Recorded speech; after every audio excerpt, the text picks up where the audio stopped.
The Mehdi Hasan show has been canceled at MSNBC as part of a major revamping of the network's primetime lineup. Hasan's Sunday Hour will be replaced with an ensemble show called The Weekend, hosted by Simone Sanders Townsend, Alicia Menendez, and Michael Steele. Hasan, on the other hand, will shift to a fill-in anchor role per reports.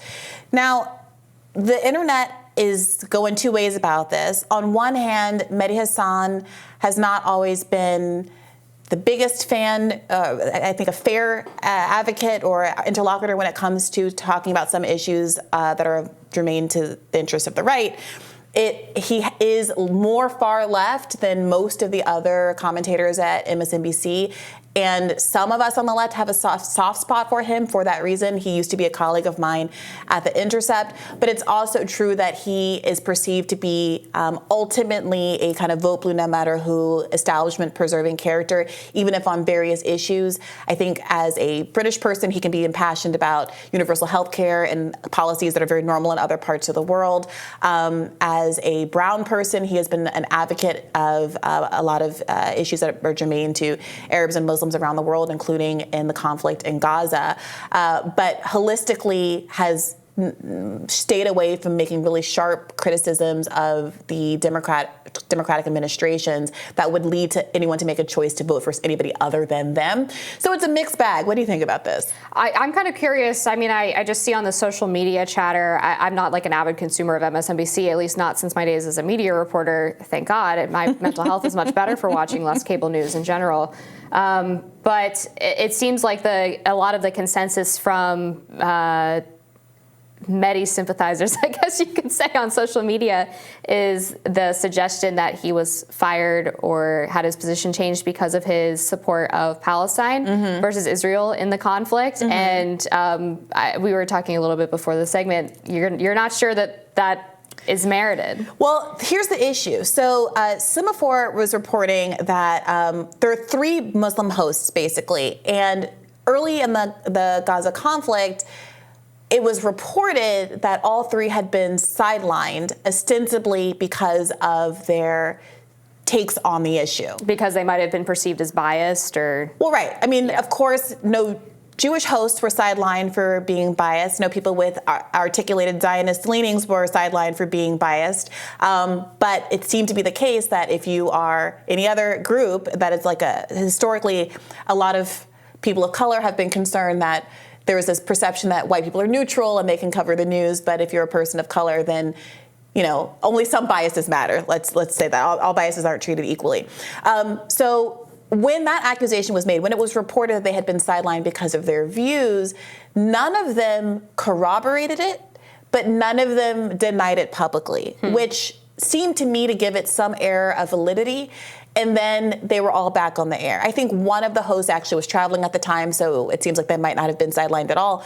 But they ended up all being back on the air. Now, one of those three hosts, Ayman Mohideen, his weekend program is being expanded to 2 hours to replace Mehdi's show. So to the extent that there's an argument that you will have fewer Muslim voices on TV, or fewer voices that are sympathetic to the Palestinian cause on TV, at least from a pure time perspective, it's not entirely clear that that's a credible argument. We'll see how it pans out, though.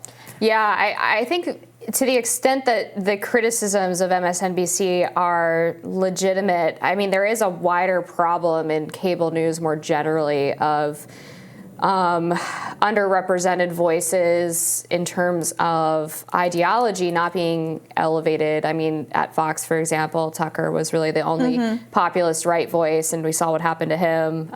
It's similar on CNN and MSNBC, where you only really have establishment figures from both sides of the political spectrum. Like CNN will claim that they have these very diverse panels ideologically, and they have, 10 former spooks and then one token Republican strategist who is very vocally never Trump. Yeah, and so, they love a rhino. Yeah, I mean, or they try to reform former Republicans because liberal wine moms love the former Republicans. Case in point, this new show that they're replacing Mehdi with Michael Steele. Right. So this look at the lineup here. You have Simone Sanders, who used to work for Bernie Sanders in 2016 in my position as National Press Secretary, flew the coop and went to work for the Joe Biden campaign, antithetical to everything that Bernie stood for, and perhaps in reward for that, got this position on these positions that she's been having on these MSNBC shows. So you have a never Bernie person, you have a reformed Trump person, and Michael Steele, the best kind of reform, reformed Republican. Trump, yeah. I said reformed Republican. He was always anti-Trump, Trump, and never Trumper, right? In the form of Michael Steele, and then I guess you have the third person who I guess is a good liberal in the spot who was always flown straight and true. But that is the formula that they love on MSNBC. And when we're talking about bias, your point is correct. If you have a bias of having worked as a lobbyist, if you have a bias of having worked for the defense industry, MSNBC is more than happy to have you on and never give any explanation and not give any transparency as to who you've worked for in the past or what has brought you to people's television screens. But if you are Muslim, if you are of Arab descent, if you are a person from a different kind of part of the world that might have had a different sort of life experience, then it's presumed that there's a bias that's built in that is inappropriate. And Mehdi Hasan, in addition to just being a Muslim commentator, happens to be one of the most adversarial, I think, competent and effective interviewers that's on TV, period. Like, whatever you think about the slant of his politics, he's very good at his job. It makes it very difficult for people to come on his show and prevaricate and lie to the public, which is most of what you see when you turn on the cable news. And so it's hard to deny that there's going to be something that's missing having less Mehdi Hasan on TV. There will be less accountability on the news if there's less Mehdi Hasan on TV. But I'm not entirely, I think it bears reporting out whether or not this is really about trying to silence a unique voice on the platform or whether this is about ratings. Apparently, Semaphore also reported that his ratings have never been especially high despite his kind of online popularity.